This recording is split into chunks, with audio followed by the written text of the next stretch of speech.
안녕하세요. 유튜버 100%다입니다. 여러분들 혹시 헤드헌팅이란 직업 잘 알고 계시나요?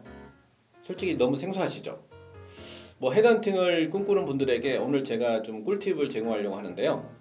헤드헌터로서 어떻게 하면 성공적인 삶을 살 수 있는지에 대해서 오늘 제가 상세하게 좀 설명을 드리도록 하겠습니다. 헤드헌터가 되는 방법에 대해서 한번 이제 말씀을 좀 드리려고 하는데요. 헤드헌터는 어떻게 하면 될 수 있을까? 사실 딱 어떤 정해진 어떤 방법은 없는데요. 첫 번째로는 이제 그 직장에서 10년 이상 경력을 쌓은 후 헤드헌터로 이렇게 전직하는 경우들이 가장 많습니다.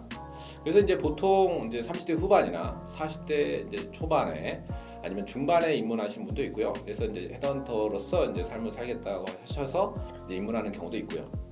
또 그다음에 요즘에는 이제 그 헤드헌터의 나이가 좀 젊어지고 있습니다. 그래서 대학을 졸업하고 돈을 좀 많이 벌어보겠다 해서 헤드헌터로서 입문하는 경우도 있습니다. 또 아니면 이제 주변 소개를 통해서 인맥을 통해서 또 이제 헤드헌터로서 입문하는 경우도 있습니다. 주변에서 누가 헤드헌터를 하고 있는데 나도 이제 좀 한번 헤드헌터 한번 해보겠다 이렇게 하면 소개를 통해서 또 들어오는 경우도 있습니다. 그때 이제 인터뷰라든가 대표이사 인터뷰라든가 이런 것들을 좀 이제 해야겠죠. 자, 헤드헌팅 이제 서비스 영역에 대해서 먼저 좀 알려드릴게요. 제가 지금 뒤에 보면 이제 표를 좀 준비했는데요. 이렇게 보면 화학, 건설 및 엔지니어링 분야 이런 분야도 있고, 그 다음에 IT 통신, 전기전자, 인터넷 분야, 그 다음에 반도체, 기계, 중공업 분야, 그 다음에 소비재 및 어떤 서비스 분야, 그 다음에 금융 및 전문직 분야, 이렇게 크게 5가지 분야로 이렇게 나눌 수가 있습니다. 저는 사실 여기 있는 모든 분야를 다 해봤는데요. 다양한 경험을 통해서 헤드헌터로서 이렇게 많은 어떤 석세스도 해봤습니다. 여러분들은 만약에 이제 헤드헌터로서 입문을 하게 되면 이 영역 중에서 이 5가지 이런 그 서비스 영역 중에서 어떤 인더스트리가 여러분들한테 적성이 맞고 여러분들이 가장 잘할 수 있는지 아마 선택을 해야 될 것 같습니다. 이제 그 헤드헌팅 인재 추천 절차에 대해서 말씀드리도록 하겠습니다. 먼저 이제 그 고객사, 고객회사죠. 고객사, 고객회사 이제 구인 의뢰 상담을 먼저 받습니다. 그래서 이제 서비스 계약을 하고요. 그다음에 이제 그 의뢰를 받으면 이제 그 고객사에 추천할 후보자를 서칭을 하게 됩니다. 이번 두 번째 단계에서. 그다음에 이제 세 번째 단계에서 이제 후보자 이제 추천을 하고요. 그다음에 이제 네 번째에서는 이제 고객사 입장에서 봤을 때 그 헤드헌터한테 추천받은 인재를 서류 전형을 이제 검토해야 됩니다. 그래서 적절한 후보가 있으면 그 서류 전형에 이제 통보를 합니다. 합격자 통보를 하고요. 그래서 이제 헤드헌터한테 이제 그런 것들을 통보해 주죠. 그런 다음에 이제 그 5번째는 그 후보자의 이제 그 면접이 있겠죠. 면접이나 또 이제 이게 어느 정도 통과되면 후보자에 대한 어떤 평판조회, 인적성 검사 이런 부분들을 치르게 됩니다. 그 다음에 이제 그 후보자는 이제 면접을 볼 때 첫 번째로는 실무 면접을 먼저 보고 있고요. 그 다음에 회사의 규모에 따라서 1차 면접을 보는 회사도 있고 2차 면접을 보는 회사도 있고 어떤 데는 이제 3차 면접까지 보는 회사도 있습니다. 규모가 큰 회사 같은 경우에는. 그 다음에 이제 스텝 6에서 후보자 최종 인터뷰, 이거는 이제 대표이사라든지 회장이라든가 인사 어떤 결정권자 이제 면접을 보겠죠. 그래서 여기서 이제 채용이 결정되면 이제 그 클로징이라고 이렇게 하는데 입사일 당일에 세금 계산서를 이제 발행을 합니다. 그러면 이제 돈을 입금 받겠죠. 그다음에 이제 이런 후보자들을 이제 계속적으로 좀 근무할 수 있도록 좀 사후 관리를 해야 되는 부분이 좀 있습니다. 이번에는 이제 제가 헤드헌터로서 삶을 이렇게 살면서 좀 느꼈던 헤드헌팅이라는 직업의 특징에 대해서 좀 제가 한번 정리를 좀 해봤어요. 첫 번째로는 이거 하면서 제가 느꼈던 거는 이거는 정말 그 세상에 강한 자만이 살아남을 수 있는 약육강식의 세계 아닌가. 저는 이런 생각이 좀 들었습니다. 제가 일하면서 어떤 생각도 좀 들었냐면 여러분들은 아프리카의 밀림에 사자도 있고 호랑이도 있고 굉장히 맹수들이 많지 않습니까? 거기에 옷을 벗겨진 상태로 거기에 이렇게 내동댕이 쳐서 거기서 너 알아서 여기서 살아남아라. 뭐 약간 이런 이제 지시를 받는다면 여러분들은 어떤 심정이겠습니까? 뭐 그 정도로 정말 여기는 정말 강한 자만 살아남을 수 있는 뭐 그런 세상이 아닌가. 뭐 약간 이런 생각이 좀 들었고요. 두 번째로는 이 헤드헌팅 업계에서는 있죠. 그 석세스라고 하는 건 뭐냐면 이제 성공이죠, 성공. 근데 성공이라고 하는 건 뭐냐면 이제 자기가 추천한 후보자가 고객사에 합격을 했을 때, 최종적으로 일하게 됐을 때 이걸 석세스라고 합니다. 근데 여기서 얼마나 많은 석세스를 냈느냐에 따라서 이 사람의 능력은 결정됩니다. 그래서 승리자와 패배자, 뭐 약간 이런 대결처럼 느껴질 때가 있습니다. 뭐 아무리 자기가 과정이 좋고 열심히 일했다고 해도 돈을 못 벌면 뭐 합격을 못 시키면 결국에는 능력 없는 사람으로 치부되기 일상입니다. 그래서 여기서 이제 상위 몇 퍼센트의 헤드헌터냐, 돈을 얼마나 많이 버느냐에 따라서 그 사람이 결정됩니다. 여러분들 비정한 이런 세계 어떠세요? 좀 슬프지 않습니까? 자, 세 번째로는 헤드헌터로 이렇게 돈을 벌다 보면 자기 능력에 대한 그 맹신이 생기게 되고, 어떻게 하면 좀 더 돈을 더 많이 벌 것인가 이런 자꾸 이렇게 고민들을 하게 되고, 그러다 보면 욕심은 끝이 없습니다. 돈에 대한 욕심은 끝이 없습니다. 그래서 과연 언제까지 내가 이렇게 어디까지 돈을 벌 수 있을까에 대한 약간 이제 그런 고민들을 많이 하게 됩니다. 예, 뭐 1억을 벌 것인가, 2억을 벌 것인가, 과연 내가 3억까지 한번 이번에 벌어볼까? 약간 이런 생각들을 하게 됩니다. 그래서 이제 무한한 욕심이나 어떤 돈에 대한 추구가 좀 생겨나게 됩니다. 네 번째로는 저는 정말 이렇게 돈이 너무 절실했고 정말 성공하고 싶었고 정말 이 업계에서 정말 살아남고 싶고 인정받고 싶은 사람이었습니다. 그러다 보니까 누구보다 더 열심히 일했고 그런 생각이 많이 들었어요. 그래서 저는 최선을 다했다고 생각합니다. 그래서 이 헤드헌팅이라는 직업은 정말 열심히 일해야 되고 정말 최선을 다해야 되는 직업이라고 저는 판단합니다.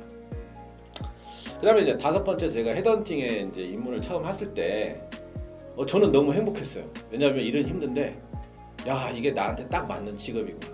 뭐 이런 약간 이제 천직 같은 느낌도 들고 돈도 벌고 돈도 이렇게 직장 다닐 때보다 더 많이 벌고 일이 너무 재밌고 사람들 만나는 게 너무 좋고 뭐 이런 이제 상황이 있다 보니까 저는 정말 돈 많이 벌면서 이렇게 행복했던 시절이 언제였던가 약간 이런 생각도 약간 들 때도 있었어요. 그만큼 저는 일에 대한 되게 이제 행복감을 가지고 열심히 일했습니다. 그 다음에 이제 사실은 사람을 다루는 일이고 사람과 관계되는 일이기 때문에 사람과의 어떤 커뮤니케이션 능력도 되게 중요하고 또 어떨 때는 감성적인 어떤 능력 이런 것들도 많이 요구된다고 저는 생각합니다. 그래서 이거는 이제 고객회사와의 케미스트리도 잘 맞아야 되고 후보자와의 케미스트리도 잘 맞아야지 성공할 수 있는 직업입니다.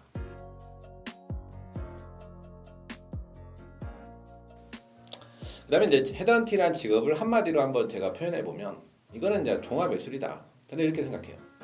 뭐 아마 이제 상위 10% 이내에 있는 분들은 다 공감하실 거예요. 뭐 단순히 하나의 어떤 능력만 가지고 헤드헌터로서 성공할 수 있을까? 뭐 이런 생각들은 많이 하셨을 겁니다. 뭐 저도 역시 이제 이것은 약간 종합 예술이다. 뭐 이렇게 판단하는데 어떤 능력이 필요하냐면요. 굉장히 많습니다. 뭐 어떤 사람은 5가지 말하는 사람도 있고 저는 10가지 말하는 사람도 있고 뭐 이런 사람들도 많이 봤는데 저도 이제 하다 보니까 좀 정리가 되더라고요. 첫 번째, 기획 능력, 마케팅 능력, 영업 능력, 사무 능력, 그 다음에 집중력, 인내심, 도전 정신, 풍부한 감성, 인간의 심리파, 정직, 협상 능력. 여러분들 엄청 많지 않습니까? 제가 굉장히 지금 나열한 것만 또 10개가 넘는데 이런 능력이 구비되어 있어야지 또 성공할 수 있다고 저는 생각하고 있고요. 그 다음에 이제 마지막으로 한번 정리를 해보면 헤드헌팅, 돈은 많이 벌고 정말 이렇게 가족들한테 돈도 많이 쓸 수 있고 누군가를 위해서 돈을 많이 벌 수 있다고 하는 거는 좋은데 이 직업이라는 거는 제가 봤을 때 굉장히 힘들고 고독하고 외로운 직업이라고 저는 느낄 때가 있었어요.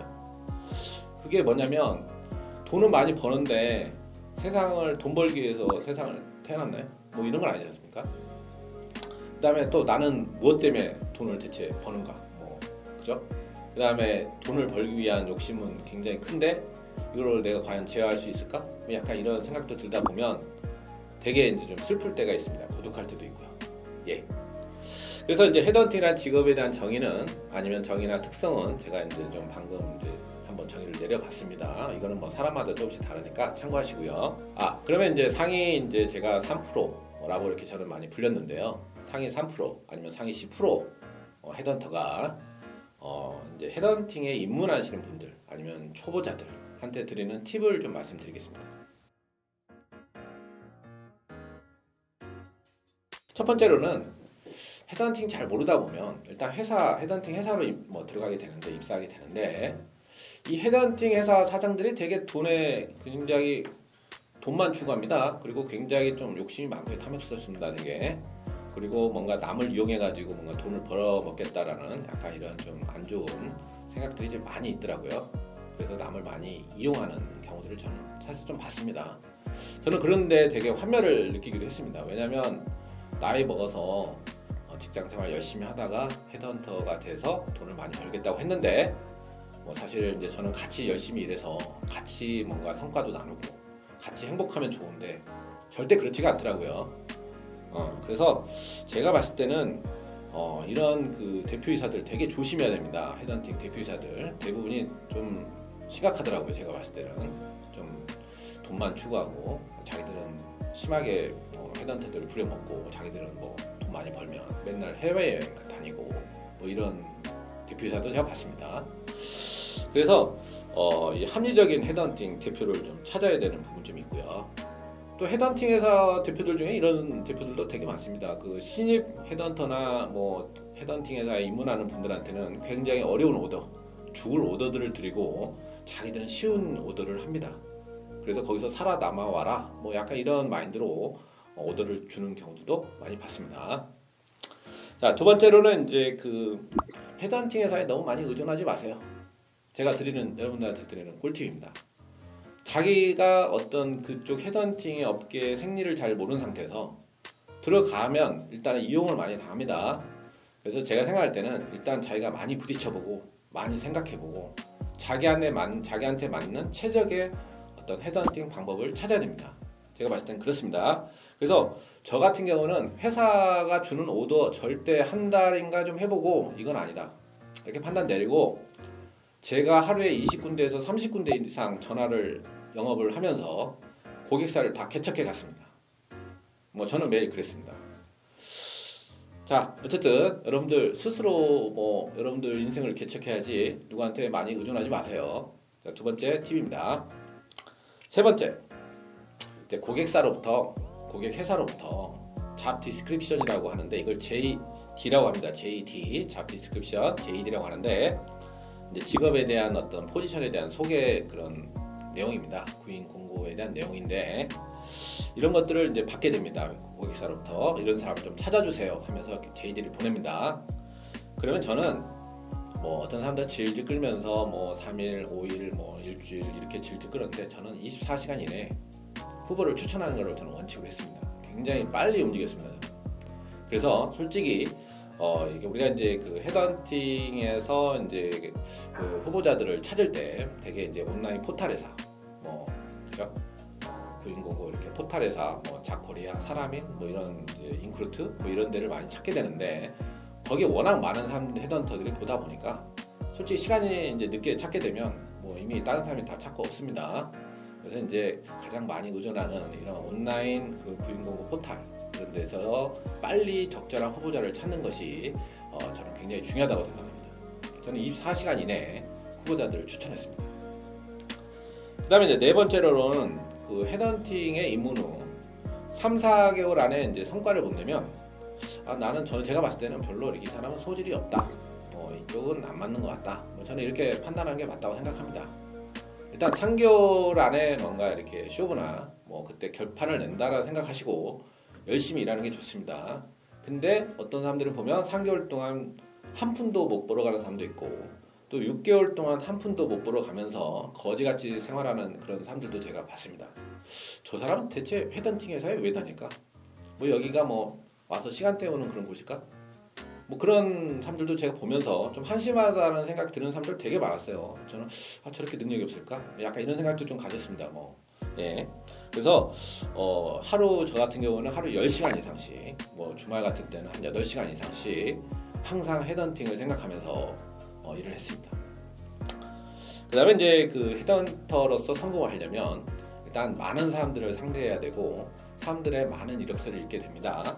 그래서 이력서를 보는 눈이라든가 또 사람 보는 안목이라든가 또 어떤 그 다양한 어떤 직업에 대한 어떤 이해가 있어야 돼요. 그렇지 않으면 적절한 후보자를 찾기가 힘듭니다.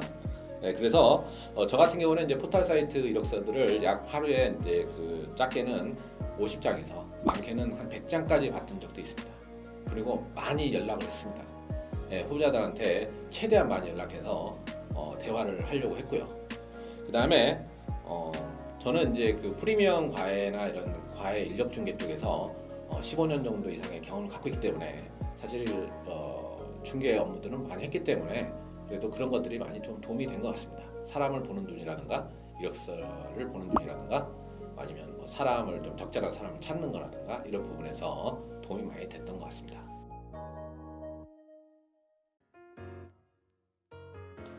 자, 이번에는 이제 경력사원, 이제 우리가 이제 어떤 헤드헌터로서 고객사로부터 오더를 받아가지고 후보자를 추천하게 되면 1차 실무 면접, 뭐 2차 뭐 대표이사 면접 이런 것들을 보게 되는데요.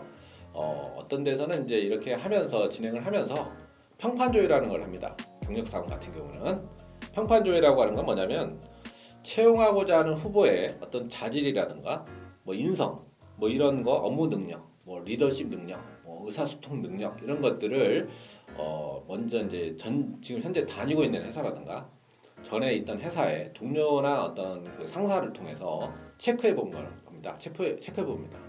그래서 이 사람이 정말 우리 회사에 맞는 사람인지 아닌지를 미리 검증하는 것이죠. 이런 것들은 되게 비공개로 진행되고 있습니다. 그래서 보통 한 2명에서 3명 정도 이제 전에 다녔던 어떤 회사의 동기라든가 아니면 상사라든가 후배라든가 뭐 이런 분들을 통해서 한 2분에서 3분 정도 평판 조회를 하게 됩니다.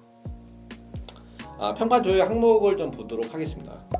뭐 일단 첫 번째로는 후보자의 어떤 개별 평판 조회, 뭐 당사자 간의 어떤 관계라든가 후보자에 대한 어떤 업무 수행 능력 이게 굉장히 중요하겠죠. 뭐 일도 잘 못하면 사실은 뽑는 게 의미가 없는 거니까. 그 다음에 이제 후보자 역량 및 어떤 리더십에 대한 평가라든가 그 다음에 이제 업무 수행 시 뭐 남긴 어떤 일화라든가 뭐 성공 사례 뭐 이 사람은 계속 실패만 했다 뭐 이 사람은 계속 회사에서 다른 어떤 직원들과의 어떤 불화가 되게 많았다 이런 평가가 있으면 굉장히 나쁜 평가를 받게 되고 그 사람은 탈락입니다. 그 다음에 이제 후보자의 어떤 성격이나 인성 아니면 대인관계는 어땠는지 이런 것들도 중요하게 요즘 생각하고 있습니다.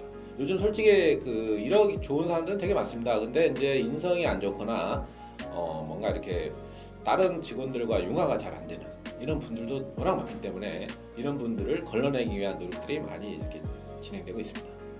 네. 어떻게 평판조회 여러분들 잘 통과할 수 있을까요? 이 평판조회도 무시할 수 없으니까 신경 많이 쓰시고요. 자, 이번에는 이제 여러분들 제일 많이 관심을 가지는 이제 수수료에 대해서 알려드리도록 하겠습니다. 헤드헌팅 수수료의 체계에 대해서 제가 좀 정리를 해봤는데요. 자, 뒤에 보시죠. 먼저 이제 국내 인재 추천을 하게 되면 6천만 원 미만, 회사마다 좀 다릅니다. 이 수수료 기준은 좀 달라요.